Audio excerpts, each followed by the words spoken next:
Proof of a world government conspiracy is uncovered on our Seeing is Believing tour of 5 U.S. cities, starting with Denver, Colorado. Denver, Colorado is home to America's largest airport called the Denver New World Airport. The airport was built by Freemasons in 1995 and features a Freemasonic dedication capstone in the atrium.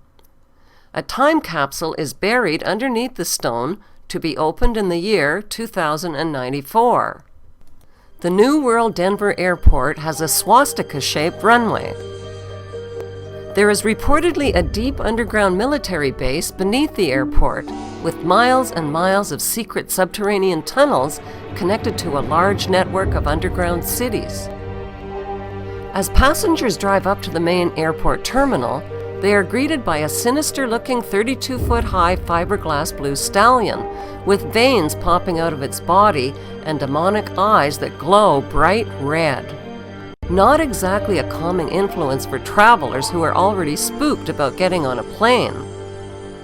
The sculpture is believed to symbolize the pale horse of the apocalypse mentioned in the Bible, whose name is Death. The sculptor, Luis Jimenez, was killed by the horse when a chunk of the sculpture broke loose and came crashing down on him. Locals call the horse Blucifer. Inside the airport, travelers hurry past grotesque gargoyles in suitcases that leer down at them and morbid apocalyptic murals that line the airport walls at the main gate. 4 panels of giant-sized wall murals in the baggage claim area tell a terrifying and prophetic story in pictures of how humanity's future is going to unfold. The first mural reveals a horrific Darth Vader-like figure wearing a Nazi general uniform and a gas mask. The gas mask indicates that the next war will use depopulating biological or chemical agents. The white dove that he is killing symbolizes peace. On the right are destroyed buildings reminiscent of the Twin Towers. The Nazi general's scimitar's sword has been swished through the air, leaving behind a rainbow chemtrail that poisons the air and ethnic population below it. On the left is an endless line of weeping women refugees holding dead babies. There is no trace whatsoever of violence to the dead children, who appear to have died from the deadly gas of the toxic rainbow. Why are there no men present? Presumably, they have all been killed. The Nazi general's scimitar's sword that destroys peace is a symbol used by the Shriners, who are Freemasons. Freemasonry is a fraternity within a fraternity. Outwardly, it is a friendly charitable organization that conceals an inner brotherhood of the 33rd degree elect. The next airport mural shows a forest and a city in flames. The world's endangered animals and plants are extinct: buffaloes, whales, leopards, elephants, and sea turtles. The sickly haze and leaping flames suggest a nuclear or biochemical devastation. Children are the only survivors, and they are weeping over 3 open caskets of an African girl on the left, a native girl in the center, and a white Judeo-Christian girl on the right. They represent the death of the old black, red, and white root races to make way for the New World race. The dead white girl in the coffin holds a Bible and a yellow Judan star, which was used by the Nazis to identify Jews. It symbolizes the death of Judeo-Christian beliefs. Another child holds a Mayan tablet depicting the end of the Mayan calendar and the end of the world as we know it. In the third mural, the apocalyptic war has ended. Children of all nations are joyfully giving up their nation's sovereignty to the blonde-haired, blue-eyed German boy at the center. They are all turning over their weapons wrapped in their country's national flag to the German boy. The Bavarian jacket leaves no doubt whatsoever that the blonde-haired, blue-eyed boy is German. He symbolizes the Bavarian Illuminati. With an iron fist, the German boy destroys the weapons of war symbolized by the Nazi general's sword. The German boy uses a hammer, which symbolizes the hammer and sickle of communism. In the foreground, the Nazi general is dead, with doves of peace perched on his corpse. The German boy symbolizes a world leader and savior who brings peace through communism to a devastated world. Who is this boy that the world gives up their flags and weapons to? We know he is German, with blonde hair and blue eyes, like Prince William, who posed as a boy for this Papua New Guinea stamp. Prince William's father is the son of Prince Philip and Queen Elizabeth, whose surnames were changed to cover up their German identities. Prince William's mother, Diana, was allegedly the daughter of James Goldsmith, a German Jew. In the fourth mural, the earth is restored, including the endangered species, the land, and water. This future world is populated not by adults, but by parentless children. What happened to the adults? The children are in a dance line that is led by the Scottish boy, who symbolizes Scottish Rite Freemasonry. Also, on the far left is an African woman carrying a snake banner.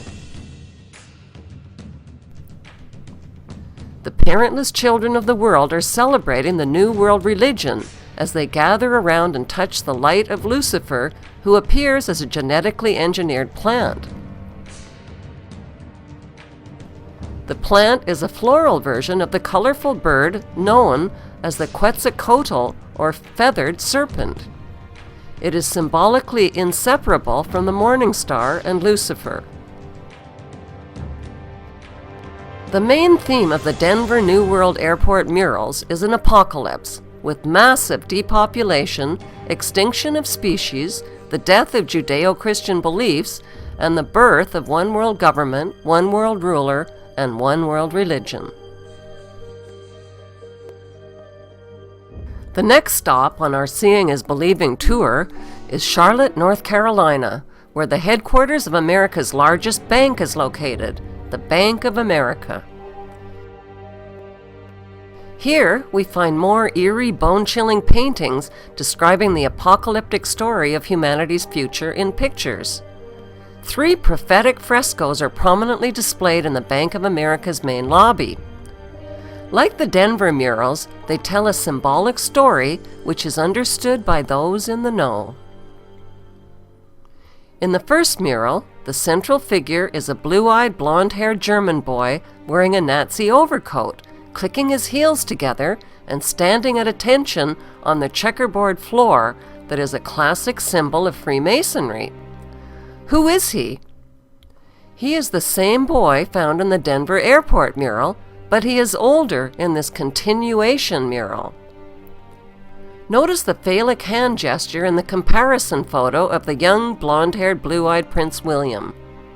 Similarly, the boy in the mural has a subliminal erect phallus on his Nazi overcoat, symbolizing power. By erasing the boy's right arm, it becomes clear that the flames of the burning bush are shaped like a hand, and the bush itself is shaped like an arm that is positioned at the boy's shoulder. It now becomes obvious that the German boy is making a straight-arm Nazi salute.